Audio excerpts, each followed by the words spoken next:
Hello everybody, this is Volibear Adventures. I'm LeStrudel, and with me is donovanmcnerd. We're gonna be doing a commentary on an 1800 ELO game. So right here, we know the Blitzcrank. I think he's on the enemy team. Nope. No, it's Alistar. That's why. You're mistaken. It's Alistar's on the enemy team, so we know that they're gonna go for an invade. Normally we'd be invading on them, but you know, our spider senses were tingling, and Scanner's needs our blue buff, so we wanted to guarantee that.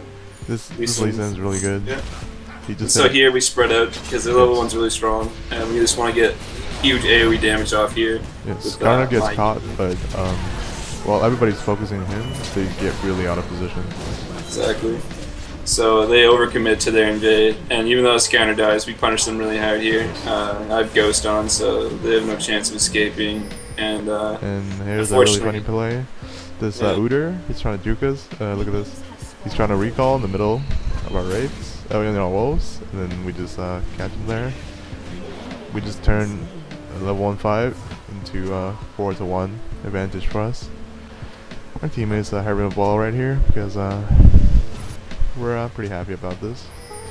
Now, I used my early advantage, since I got a kill, to get a ruby crystal, along with the ward.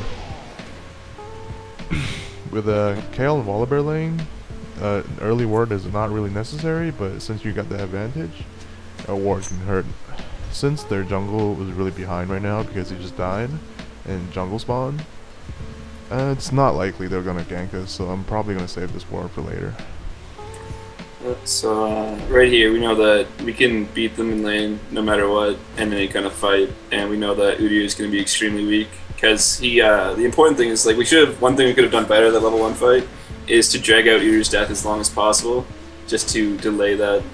But I mean, we just have some simple like harassment. We just want to split Alistar from Justana, and I want to trade as much damage with Justana because I have a Doran's Blade to start and boots and pots, so she's just going to get outmatched in any kind of trade that we have. So we just want to sort of split them apart.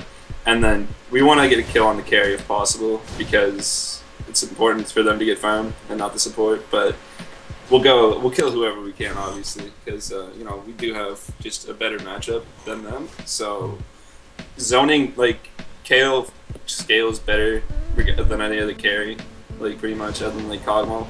So trading CS, like me not getting CS but them not getting CS, is good because I can do more damage than them with less items. So if we're having equal items, I'm going to be doing more damage and be more useful. You know, it's just the premise of our lane is to trade and neutralize, and also to get their jungler to be near our lane. Right. What you just saw was we just took our advantage to the fullest because we were level 2 way before this Alistar and Tristana.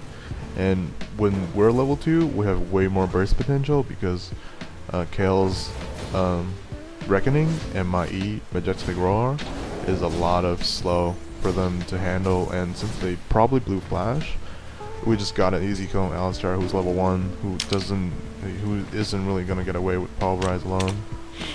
And yeah, look at him, he's back, level 1 with basically nothing. And now we go back. I get my Heart of Gold. It's really important to get Heart of Gold early. Just, yeah, Heart of Gold early is really good on Volibear because you get that extra help. And then your W, when you actually scale it up, which I have, it gives you a lot of bonus damage. Which could mean, like, a kill in lane. Sometimes a getaway with little health, and it really helps securing that kill. Yeah. Just like a small note, you always want it on Kayle because her W is a low mana cost, and you're never going to get more than 1 level in it until late game. So just use that to get back into lane, whether you're using it on yourself or Volibear. It's just good to speed boost yourself back to get as much farm as possible, because you're going to force them to recall a lot as well, and you're going to have to recall because you're trading a lot of damage, and you want to be safe from their jungler. That's another thing that Kayle excels at, is getting back to lane faster than your opponent. So here we're completely comfortable to dive because I have cloth armor as well, so we're just completely safe. There's no danger there. Yeah, I could handle a lot of tower shots if we chose to dive because I have full armor, not glyphs, full armor, just yellows and reds and quintessences, so I can really like handle a lot of punish. You see, I didn't even proc my passive there, so we're completely fine. And also, just a small note there is what you see is I was throwing that ward into the rivers because we knew Udyr was mid and we saw him go into the right side mid bush, and that's the reason we didn't go on Tristana right away, is because we assumed Udyr was going to come immediately to bot lane because we were a little bit more aggressive. But he ended up not coming, and then we use after the lanes pushed a little bit more, we zoned Tristana out from getting experience and farm. Yeah, this Alistar is really behind because he's level 2, and he just died twice in lane already, so there's really not much Alistar can do unless he's jungle ganks for us. But he is doing a smart thing there. If you are playing Alistar against Volibear, you want to go into the bush before you headbutt, because if not, Volibear can Q his throw up and throw you while you're headbutting him. So you always want to go through the bush if you're going to fight Volibear. As anybody really, this just gives you the advantage, like regardless. If you want to notice this lane position, their lane's always pushing towards us. It's really good for us, Volibear and Kayle, because we're aggressive, and we need like a lot of space between our towers, and then so we can catch up with my Rolling Thunder, which is my Q, so I can throw them, and the long distance helps us really a lot, and then we can better zone them in this whole area, because they simply couldn't just, yeah, if they don't want to be in this area, they'll just miss a lot of CS and creeps, and they'll be really behind. That ward I just threw in the brush, in the lane, is just something you always want to do against the Alistar support. And also, it's something you want to do when you're playing Kayle Volibear and you guys are already ahead, because literally the only options for ganking you successfully are going to be surprise ganks, and that's only going to come from the push at this point, because everything else should be warded at all times. And so at this point we have our lane pushed, and we know I'm completely safe to be 2 versus 1 against Alistar and Tristana because they're underfed, so Volibear goes ahead and goes mid. And you'll see that here. Yeah, nothing really happened mid because like top, jungle, mid, everyone came for it. But it's sometimes you can really help your lane, but just help your team just going somewhere else when your lane's already winning. Because it's guaranteed Kayle's stronger than Tristana at this moment, so no, we're just diving this Tristana. Okay, we just forced a flash here because we know Alistar can't really be here until it's too late, so she had to flash or just panic, and that's exactly what we wanted. She's pretty scared right now. And another important thing to note is to know what your teammates' matchups are. And because we know that Katarina picked before Sion and is counter pick on her lane, that she needs extra help. Like, Katarina's a really strong mage, she does a lot of damage, but she's going to need extra help in her lane to get her advantage.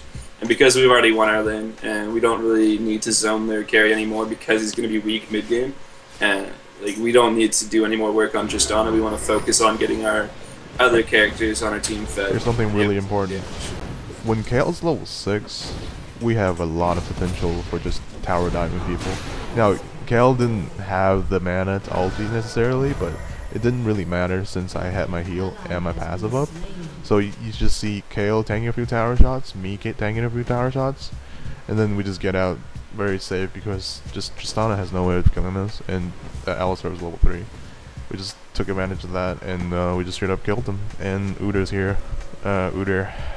Do your golems.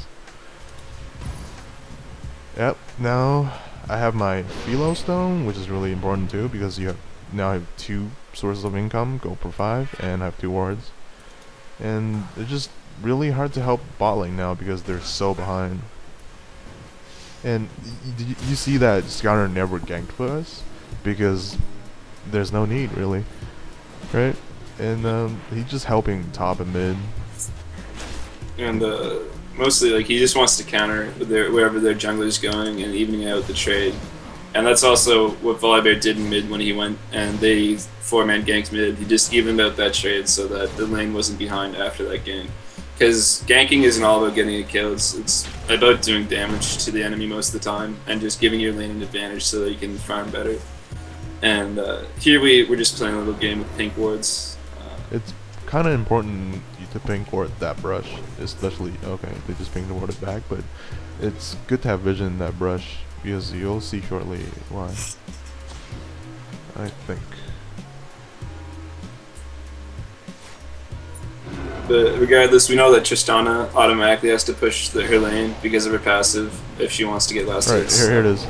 They pinked it, and we were just straight up ganked this. So, like, it's really the only thing they can do to win this lane back. But see how tanky I was? Just tanking everything and not really suffering for it. And yeah, I just like go back, dive in, and like do stupid shit. But I mean, I can survive with my passive. It just came up. So look how much health I'm getting back, and look how much time their jungler's wasting down here. It's just really crucial to, you know, force them to be basically useless as they waste their time down here. Now this Griner goes in and like performs a drive-by, and he's just like, I'm here and I'll go back. Nothing really happening. We didn't really need that, but we could probably kind of do dragon right now. It's just that we forced them. Like, they're not strong enough to contest this dragon if we do it. So exactly what we wanted to do there is we didn't want to get any kills and force them to recall right away. Like, we could probably bait it out, the fight a little bit better, but we just wanted to trade as much damage, even like without taking damage, so that we would be high enough to do dragon, and Volibear would be low enough that he had to go back because he wasted all his mana on us is the most important thing. So he had to recall. He just wouldn't be able to be there for dragon. And if he was there, we'd be able to beat him in a fight now because he's gone all his mana. He didn't have blue buff. He's just going to be screwed. So here we see Sion coming down from our Wraith ward, and Sion's dive capability is really good. And the only thing that can really hurt us now is a complete tower dive by 4 people. So we just ward for that immediately. We don't want to take chances. The most important thing is if you don't have wards and you're not safe, just recall. You know, I always want to be safe about it. And here we know that they're playing so passive that Volibear probably isn't there, but he is. It was a little bit of a mistake. We try and speed boost Volibear out. But I mean, if you know you're going to lose the fight, just let one person live and hopefully it's your carry, because Volibear dying isn't a big deal. Your carry dying and missing experience and farm is more of a big deal. yeah, that's one of the few times we engaged when we didn't have vision and we just paid the price for it, because if we had a ward in that tribe rush, it would be so easy to avoid that gank. But unfortunately, sometimes you just don't have the. Sometimes it just doesn't work out, and you get killed. But you know, lesson learned. That's why I think I bought a lot of wards. Yeah, I got 2 wards. So just keep your lane warded if you're gonna be aggressive all the time, because you never know when they're gonna show up. Exactly. Now check this Lee Sin. He is beating Warwick. He has a one kill advantage at least, and that's okay. And yeah, since if our top lane's beating their top lane and their jungler is bottom, it's just fine for us because we're really winning by a lot. We have combined 5 kills against this bot lane, and then they had to commit so many energy just to get 1 kill for me. So this is pretty worth it, I would think. And they're getting kills when there aren't objectives up. The big thing was our blue buff wasn't up, so it didn't matter that Volibear died. Now that our blue buff is up, Volibear is in bot lane, we're able to defend it if they go for it. We know that Dragon's down, so we don't have to worry about that. And that gank, the amount of resources they put into it, didn't get them anything. And it just means that our mid lane's going to be safer now, and our bot lane's going to be fine because we're not going to be behind of it at all. And even if we are behind, I have my ulti to save us if we do need anything to be done there. Here I get a ward for here I just get oracles, and I just run around trying to clear wards. If you have money early Marley, I have 3 kills and 1 death. Oh, here's a mid game. Let's just watch this first. It's really good for Scouter just to bait that, not bait that flash, but just beat that flash using his ulti.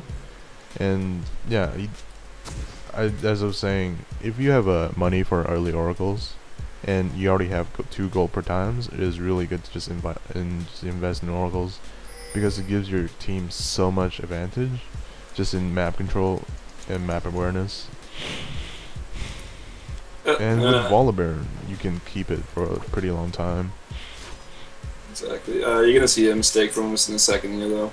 But another important thing to notice is that on Kayle, I build Wriggles often because I know that our teammates are usually going to be where we have a weak point. You know, sometimes we do mess up in lane, and it's unfortunate, but for the most part, we want to focus on helping our teammates. So I buy that Wriggles not out of it being a really good item on Kayle, but because I want to be able to ward for myself if Volibear isn't here, and I want to be able to sustain a lot of damage.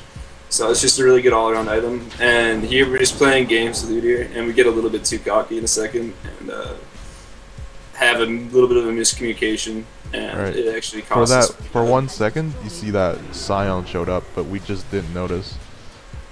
Using that ward, Sion was there. We didn't notice that, and we just think it's just Udyr and Tristana and Alistar here, and that was a big mistake from us because the only place we didn't ward is right there, and now Sion comes in and ganks. And now this help with Tristana gets our carry away, but unfortunately donovanmcnerd leaves me to die, and I didn't use any summoners, but I lost my oracles. It was unfortunate. Yeah. And then our mid comes, but it's kind of late.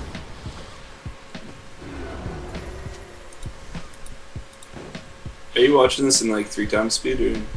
No, just normal. Like, why is yours so much faster than mine? I'm at 1611. No, I have to keep speeding mine up to like 3 times to catch up. Oh well. Oh. Who knows? Anyways, Okay, so yeah. back to commentating.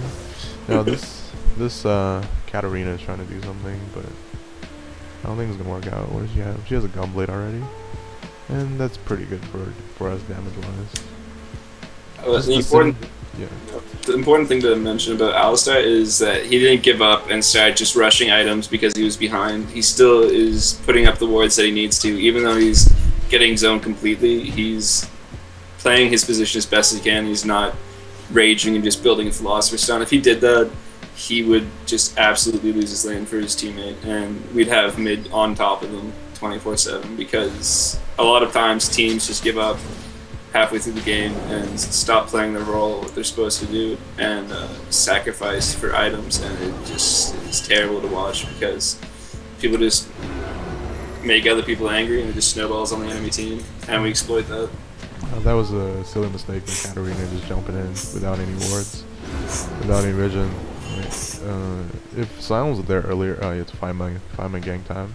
If Sion was there any earlier, it would have been even worse than it is now, and it's pretty worse, pretty bad right now.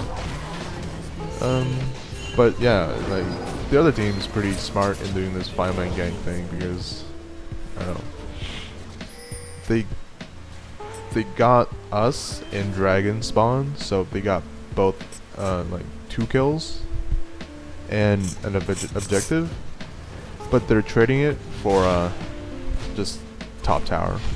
So Lisa is pushing it down, and I don't think they're gonna steal it here. It's pretty unlikely. Scanner gets headbutted out. Yes.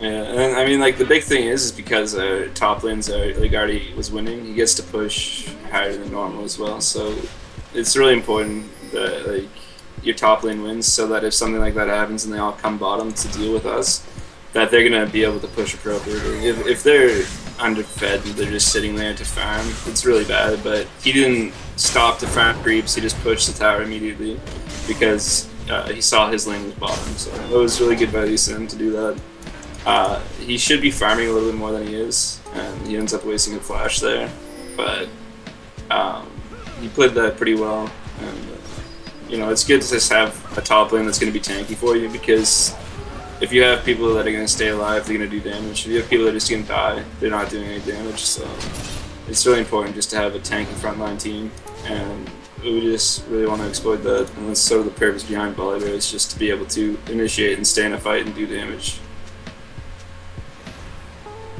Now I get Merc Treads here, Evan explained it, but if you want to do follow our guide, solo mid, I use just my glyphs for flat magic resist, and we have no other source of MR. I don't even spec into it in the mastery tree, so it's really important to get an MR, especially against a team that's Sion, Warwick, and Udyr. Their 3 main source of damage is just magical based. Udyr does a lot of magical, Warwick ulti is Q, and Sion's pure magic. And Tristana as well. Yeah, so I think it's really worth it for your bait. Just the potential to bait your the other team if you have some MR at least. You don't want to beat the one that gets bursted down without your passive, you know, going up. So it's just Merctra is a good item all around. So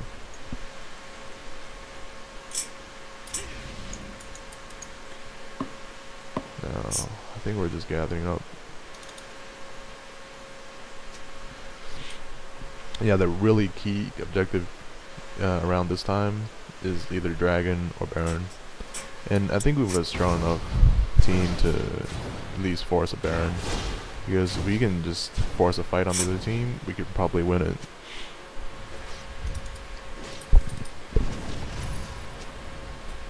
Especially with attack speed runes on Kayle and running Wriggles, it actually puts out a ridiculous amount of damage on the Baron, so it goes down a lot faster than the enemy team will ever suspect. And like, even though like our jungler doesn't have Wriggles and our top lane doesn't have Wriggles because they're a magic based team, it's still going to put out a lot of damage that they're not going to see coming. So if we end up doing Baron, it's going to take them off guard quite a bit on how much it's actually going to go down.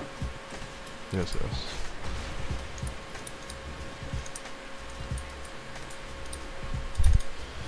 Yeah, not much there to do except just clearing objectives. Kayle has red, our blue buffs it's on Skarner, and Lee Sin's just farming top most of the time. We can just group up with this Baron because we see Tristana bottom if we were to do it. I guess if she didn't respond to us, we could probably just sneak the Baron right there. So. But Tristana comes and we realize they might have just vision, so I'm just telling my teammates I'm getting a pink dragon for Baron, and just for them to wait. And the big thing there is just by going to Baron, their bot lane had a big creep wave, but Tristana had to leave it before it actually pushed, so it denied her a lot of farming experience that she needs. Because at level 11 she's around her weakest because she's only been putting levels in her W and E most of the time. So it's really important just to keep that experience down on Tristana. And by going to Baron, it allowed me to get that big creep wave after it had gotten more creeps. So we just exploited how the lanes are pushing, and then we just group up again because we know, like, we want to control the flow of the game, and we're just exploiting the enemy team at this point. Yeah, I just put on a pink at Baron just so we have the vision. It seems like they don't have any wards, but they probably do around the other area where my pink can't see them. So we're just grouping up, and this Skarner fails the flash. And it's, I don't know, it's just a waste. But sometimes it happens. Sometimes you misclick and you can't just grab someone. In that case, we're just letting Kayle farm top while we just put the pressure on. As long as they don't do Baron and Kayle keeps farming, like Kayle's farm is pretty good right now. So yeah, as long as Kayle's farming, we don't really have anything to complain about, because Kayle getting stronger every time, slower, like more and more as time goes on. It's pretty good for us. Because Sion really just have that stun, and he won't be much of a factor late game, even if he farms a shit ton. So. And also, you want to notice that we let the bot lane push. When I went down there, I made sure that the creep wave would push, so that if they send somebody down to farm it, and the person that they would most likely send is Tristana, she didn't build Phantom Dancer, so she doesn't really have a way to get back to Baron in time if she goes to deal with that creep wave. So it's just a lot of lost experience for them, and we don't want to go bot lane anyways because we want to be near Baron. So that's good for us. We want to put the pressure on the lane, and we want top lane to push on us if we can, because that lane's next to Baron, so we can farm it and be next to the objective at the same time. But Dragon is about to respawn, so we do want to get there. So. Yes, and they know we're gonna try to do it, and they just put 2 wards down at the same time. Now we see Sion just stunning someone, so I just go in because Sion doesn't really have anything else. So he's just sitting there. Well, I'm getting focused by a lot of people, and this Kayle ulti just prevents me from dying. I didn't even proc my passive, and I already healed. So now this fight turns really bad for them because they didn't really have any focus, and we were just able to clean up. Kayle's Reckoning is really big range, and then we just clean up Sion because he has nothing else. And now we just go for Baron because 3 of them just died, and we have enough damage from Kayle right now. What does he have? Yeah, he has Wriggles, and we're not even low from that fight, so. Yeah, exactly. You know, like, Katarina can sustain herself, Volibear is just a beast, and Lee Sin also has that passive lifesteal, and Scanner has a shield. So we're not really worried about any of us taking damage, and we all just stack on top of it, so we're spreading the damage out from Baron, and no one really gets low. So that if they do come to fight us, we're not going to be in any kind of risk for somebody to get bursted out, because everybody on our team's an integral part to us winning a fight. But also, you would notice that I ran across mid there before we went to Baron, and I showed them that we were doing it pretty much by running that way. And I did that on purpose because I had a Wriggles ward, so if they were going to come and attempt to stop it, we would have full vision of them, and it would just bait another kill for us. So it was just a little small bait, but you want to do little subtle things to tip your team, or the enemy team off, but in a way that you look retarded and they think you're retarded. So it's important to not overthink or underthink stuff. You know what I mean? So you want to do things on purpose, but look stupid. Yeah, so like do smart things dumbly. Exactly. Now they just try for Dragon. They have 2 people top, and it's really an easy objective for us. But I guess they're just trying any way they can just to get an advantage back to their favor. And it didn't really work out for them because our team immediately went to Dragon and checked it. Now they're not in a really good position if they stay too long, so I just tell them to be back and we just get this easy objective, and we just push after it. And they're all top, so there are 2 people top at least, so it's really easy to push down mid. Kayle gets blue buff because nobody on our team really needs it. And it also sustains a push as well, because at this point I'm getting into the higher levels of my W key. It's currently at level 3, so it is going to be healing. For a decent chunk, it's around like 170 at this point, which isn't a bad amount considering everybody has passive sustain. So it's just a good little thing to be able to speed boost our team, and also gives me cooldown reduction. So cooldown reduction like in Kayle is really important because all your abilities do important things, and they're already pretty low cooldowns. It's really important to have your E cooldown off at all times, since you want to be able to do that damage with your E, especially if they engage. Now Sion just stuns Kayle, wasting his stuns. At this point, we can really just dive them. My exhaust up in 10 seconds, so there's really Kayle's ulti's up, and we have a lot of damage if you just choose to focus someone down. So we can either just poke the turret or dive them. Either one is good, but we can just do the safer route and ensure us a slow victory. Now the bot lane's pushing by itself. There's no way they could save this.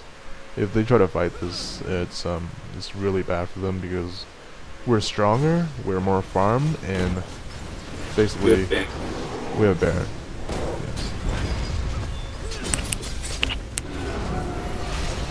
Yes. Now this fight is a bit icky, but we managed to turn it around because well, like one thing to notice here is that their team doesn't have very much damage other than Tristana, so I actually go for the tower first because that's their main damage dealer at this point. So it's sort of like an enemy champion because they're really weak. So once we get that out of the way, all the damage stops and they just lose the fight. Lee Sin jumped in, and it'd be easier if we just to take the tower, but I guess it worked out in the end because we're very strong. Exactly. We act stupid, but made a smart play. We made them think that they could win the fight, and it's really important. And also, if you notice back at mid, when I took that silence stun, it was in a way that Warwick is in range to ulti me, and it's really important to try and bait that Warwick ult just to see if he's gonna do it because Volibear is very good at interrupting that easily with his Q. So it's really important just to do that kind of stuff and just try and get any kind of advantage you can. Because if they use Warwick ulti, it pretty much wins the fight for us right there. So yes, it's really important for us to save Kayle at all times. That's one of the reasons Volibear is really good, because he can peel people off of Kayle, and then with his slow, he can just keep people off him and off her rather, and it's just really good for just the synergy wise. And yeah, this is a commentary on a 1800 elo game, I think. Yes, about 1850. And you see that it wasn't really stomp, but we made some solid plays that got us a win really without too much effort. It wasn't really a close game. No. Right. This is LeStrudel and donovanmcnerd, and we're out. Thank you very much. thank you.